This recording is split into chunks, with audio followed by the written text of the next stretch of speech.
Bien le bonsoir les Blaugrana, ça va ou quoi les gars? Nouvelle vidéo actualité sur le FC Barcelone. Ça fait un moment et c'est pas l'envie qui manque d'être régulier comme à l'époque. Mais malheureusement, je fais de mon mieux. Il y a quelques matchs quand même où j'aurais pu un peu débrief, mais la prestation des joueurs m'avait dégoûté au plus haut point. Notamment le dernier match, la Ligue des Champions, entre Naples et le Barça. La prestation de certains joueurs tels que Rafinha ne me donnait absolument pas l'envie de parler de cette prestation-là. Je trouvais que Rafinha servait à rien du tout. Son entrée était catastrophique. Donc tant qu'à faire, je me suis dit, moi j'ai pas envie de parler de Rafinha et de ses entrées cataclysmiques. Bon, ce dernier match-là en Liga, il s'est géré quand même. Il a fait un bon match, même s'il a raté quelques belles actions. Mais il fait un bon match, mine de rien. Entrons dans le vif du sujet de cette vidéo actualité, en passant par des informations sur Davies, Hansi Flick ou encore Ter Stegen qui aurait reçu une offre de la part de l'Arabie Saoudite. Si le contenu vous plaît, comme d'habitude, le petit like, le petit abonnement et on se plonge directement dans l'actualité. Fabrizio Romano nous rapporte aujourd'hui que le Barça n'a fait aucune proposition pour l'instant pour Alphonso Davies. On le sait, c'est pas un secret, ce joueur-là va aller du côté du Real Madrid. C'est pour ça que dès les premières informations sorties sur Alphonso Davies allié au FC Barcelone, on s'est directement dit et on s'est surtout compris que Davies c'était juste pour faire monter les enchères et qu'il allait plutôt choisir le Real Madrid. Après, on peut être surpris dans le foot, tout va vite, mais a priori le joueur devrait rejoindre le Real Madrid. On va pas s'étaler sur ce dossier, on va passer plutôt au dossier de Hansi Flick qui refait parler de lui aujourd'hui selon FF Polo. Au cours de son séjour à Barcelone ces derniers jours, Pini Zahavi, très grand ami de Laporta, les deux hommes s'entendent à merveille, et aussi au passage l'agent de Lewandowski qui a fait que Lewandowski a rejoint le Barça, ça a été beaucoup facilité par son agent Pini Zahavi, ou encore même à l'heure actuelle il pourrait peut-être faciliter un transfert de Hansi Flick au FC Barcelone sur le banc du Barça, car c'est aussi l'agent de Hansi Flick. Pini Zahavi a eu une réunion avec Laporta à propos de Hansi Flick, nous apprend-on, durant son séjour à Barcelone. À titre personnel, à l'heure actuelle, je pense que c'est le coach le plus proche du FC Barcelone, étant donné qu'il est libre. Maintenant, je sais pas trop ce qu'il espère avoir en termes d'argent, en termes de salaire. Il reste à voir de ce côté-là. Mais par exemple, du côté de De Zerbi, on sait qu'il a une clause entre 10 à 20 millions, plus son salaire. Déjà, rien que ça, le Barça doit débourser 10 à 20 millions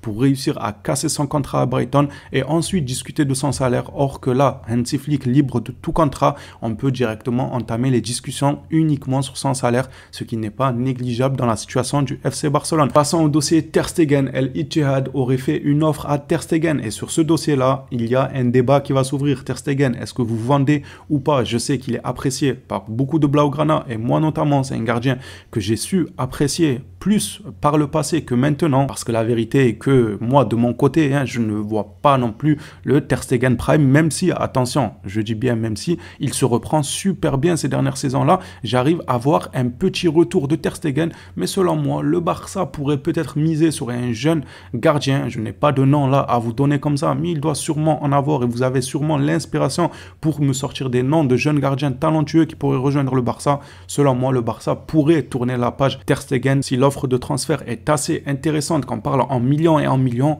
Moi, je ne vois pas d'inconvénient à un départ de Ter Stegen. D'un côté, bon, ça va, il a combien, 30, 31 ans, en soi ça va. Pour un gardien, il n'est pas vieux, mais on pourrait quand même commencer à intégrer un petit gardien d'avenir. Et quand je dis gardien d'avenir, je ne parle pas d'Iñaki Peña. Celui-là, là, ce que j'ai vu lors des matchs et des minutes qu'on lui a accordé, il m'a dégoûté du football. Il était super nul, alors que j'avais des attentes envers ce gardien-là, Iñaki Peña. Bref, revenons au cas Ter Stegen. Moi, je n'y vois pas d'inconvénient selon la hauteur de l'offre. Si c'est une bonne offre, pourquoi pas vendre Ter Stegen, miser sur un autre gardien, un jeune gardien qui monte en puissance. Ter Stegen, je rappelle, c'est l'un des derniers joueurs qui a connu tout ce qui est les Ontada, les Demontada, les Remontada, tout ce qui finit en ADA en Ligue des Champions. Ter Stegen y a participé au même titre que les Jordi Alba, que les Busquets, que les Gérard Piqué, dont on a eu tant du mal à se séparer. Ter Stegen serait l'un des derniers à quitter ce Barça-là et ça serait réellement la fin d'une ère pour relancer une nouvelle ère. Pourquoi pas avec des joueurs tout frais qui ont de la confiance et qui ont envie d'aller chercher tous les titres.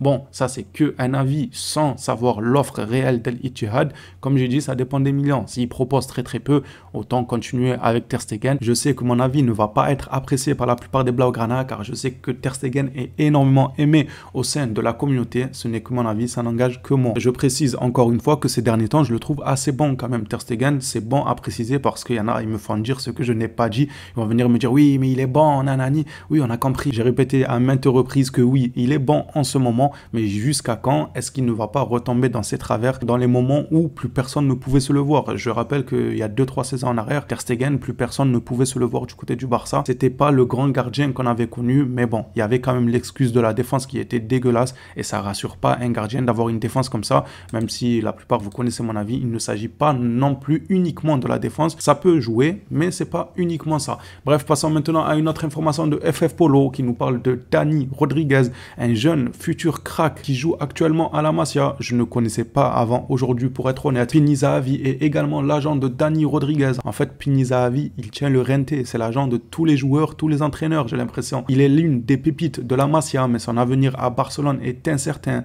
Son contrat se termine en juin prochain et le Barça a la possibilité de le prolonger de 2 ans. Le club compte sur lui, mais le joueur et son entourage ont des doutes car il y a beaucoup de joueurs à son poste ailier. Bon, celui-ci, s'il commence à nous faire une Moriba là pour aller se perdre ensuite dans des Getafe, dans des Valence à gauche à droite et toucher moins d'argent que ce que le Barça lui proposait ou moins de perspectives d'avenir que ce que le Barça lui proposait, bah qu'il y aille. Écoute, on va pas courir derrière des jeunes qui sont pressés de rentrer dans la cour des grands, qui sont pressés de jouer, quitte à se retrouver dans des clubs perdus. On a vu avec Moriba qui était pressé au final, demander des salaires plus conséquents et tout. Bon, là, c'est surtout une crainte due au probable manque de temps de jeu au vu des ailiers que le Barça détient, mais on ne sait pas de quoi il fait demain. Si le joueur a un véritable talent, il n'y a aucune raison pour que le joueur ne réussisse pas à gratter des minutes et à se faire sa place. On le voit avec Lamine Yamal. Donc si le petit là, il a déjà peur que soi-disant le Barça a trop d'ailiers et tout, c'est qu'il n'a pas confiance à son talent ou bien qu'il estime que les ailiers actuels du Barça sont meilleurs que lui. Et dans ces cas-là, bah écoute, on va pas forcément se battre pour te retenir. Passons à un autre jeune qui lui a déjà enchaîné pas mal de rencontres avec le FC Barcelone, fraîchement monté lui aussi au Barça,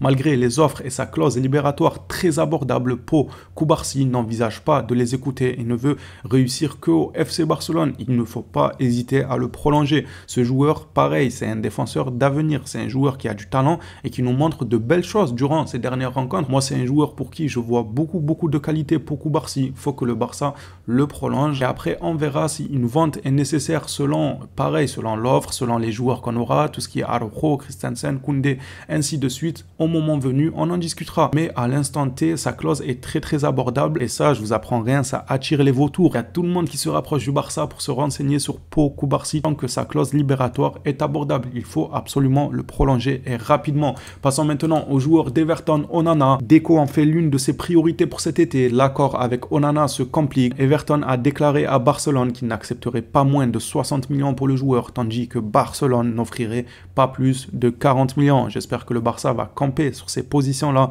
Ils vont être durs dans les négociations et dire simplement, c'est soit les 40 millions, soit on ira voir ailleurs, on aura d'autres opportunités, ou bien même utiliser le petit vice que le Barça a utilisé souvent ces derniers temps. Malheureusement, quand c'est dans notre camp, bah, on est bien content que ce petit vice existe et que les joueurs l'exécutent, et quand c'est dans le camp adverse, bah, on n'est pas content et on dit que c'est pas très correct. Mais je parle bien évidemment du vice de dire aux joueurs d'aller à l'encontre de son club. Bon, c'est moche, mais si ça peut nous permettre de nous renforcer, écoutez, il n'y a pas 36 000 solutions, comme je l'ai dit. Quand c'est pour notre club, c'est super sympa. Quand c'est pour les autres, là, c'est vrai que on a tendance à râler et dire ouais, ça se fait pas de dire aux joueurs d'aller à l'encontre du club. Mais écoutez, le business, c'est le business. 40 millions, c'est déjà très bien pour Onana.